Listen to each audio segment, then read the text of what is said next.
What's up, everybody? Hope you're all doing well today. We are looking at the classic Atwood machine problem.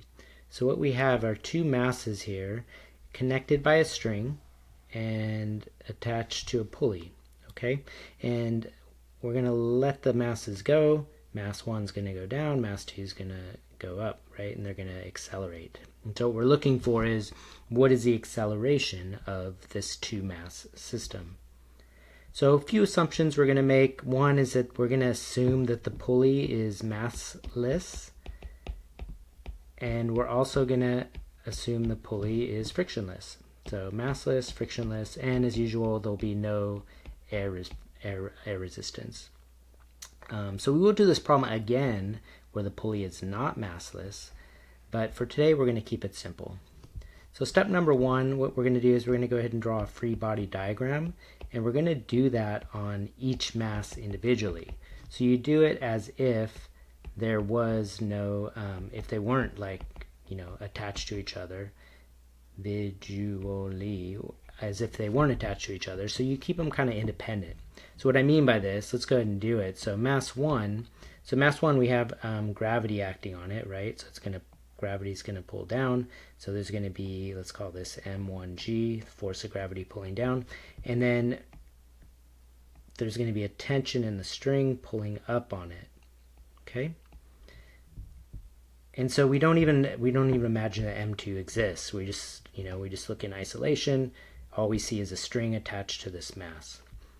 All right, now I am going to draw M1G greater than T because, well, if you look at our system, since M1 is larger than M2, it's going to begin to accelerate downwards, right? And M2 is going to accelerate upwards. And so for that to happen, M1G has to be greater than tension that's pulling back. So we'll do the same thing on M2. M2 actually, if you look at it, the free body is exactly the same. There's going to be a tension pulling up, and then there's going to be gravity pulling down. Now for this one, I'm going to draw M2G.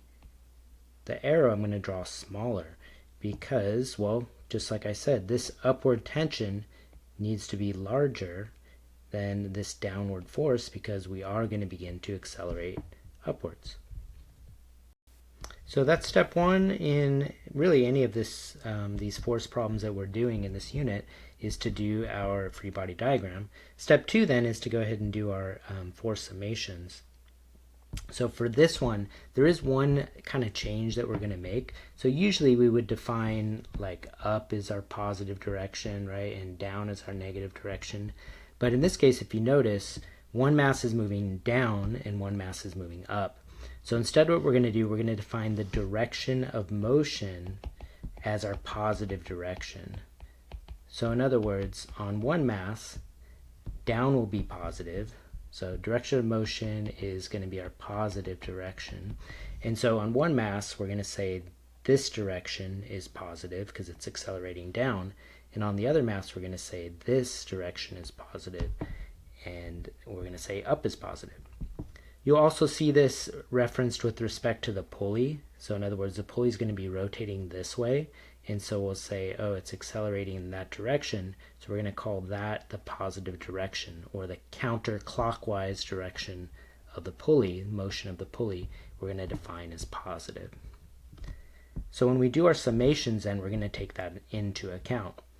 So for example, on mass 1, when we do our summation, when we do our summation here, so we're going to do the force, some of the forces on mass 1, we're going to say down the M1G, which is our downward force, we're going to call that positive, and then the upward force of tension, we're going to make it negative.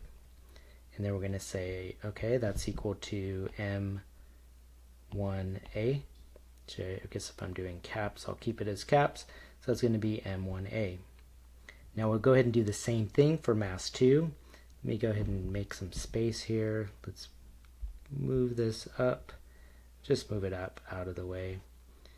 And we'll move this bad boy up here. Alright, so let's do the same thing for mass 2. So we're going to sum up our forces here, and we're going to do these on mass number 2. So in this one, we're going to define up to be positive because that's the direction of the acceleration on that side. So So we're going to go T minus M2G equals M2A. So one of the things to notice in this problem, and I kind of just overlooked this fact, but let's talk about it now, is that the two tensions are the same. So because the problem said the pulleys was massless, that means essentially the pulley's just changing the direction of the string, right? So it's just one string attached all the way. I mean, imagine if you had like a tug of war between two people, right? They would just be one string. If one person's pulling this way, one person's pulling this way, the two tensions would be equal and opposite to each other. So we're going to make that assumption here. Now this will change when we do include the mass of the pulley in the future, but for now we'll keep it simple and the tensions will be the same. So we are looking for the acceleration. So what I want you to notice is we basically have two equations and two unknowns.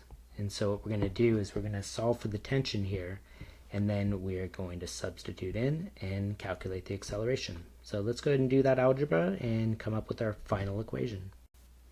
So let's go ahead and erase this bit, and then let's go ahead and let's do equation number 2. So we'll rearrange this equation.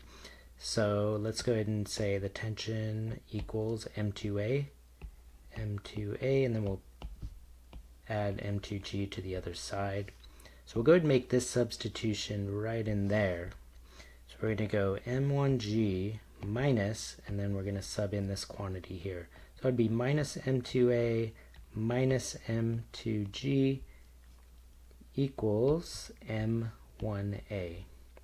Now we are trying to find the acceleration, so we'll go ahead and add M2A to both sides. M2A to both sides, right? So that's going to give us M1G minus M2G equals M1A plus M2A. Okay, and we'll factor out this A here. So we got A times M1 plus M2. And then lastly, we'll go ahead and divide by that M1 plus M2. So our final equation should now be, let's go ahead and change the color here. So our A is therefore going to be equal to M1G minus M2G divided by M1 plus M2. So I derived this with just variables. If there were numbers, obviously you would go ahead and plug in numbers. So we'll be looking at two similar Atwood type problems, but the technique is the same, like the setup is the same. Do your free body diagrams, then you do your summations, and then you substitute and solve. In the future, I will also show you some shortcut techniques, but first let's just kind of learn the basics, and then we'll go from there. All right, so let me know if you have any questions down below, and have a great day.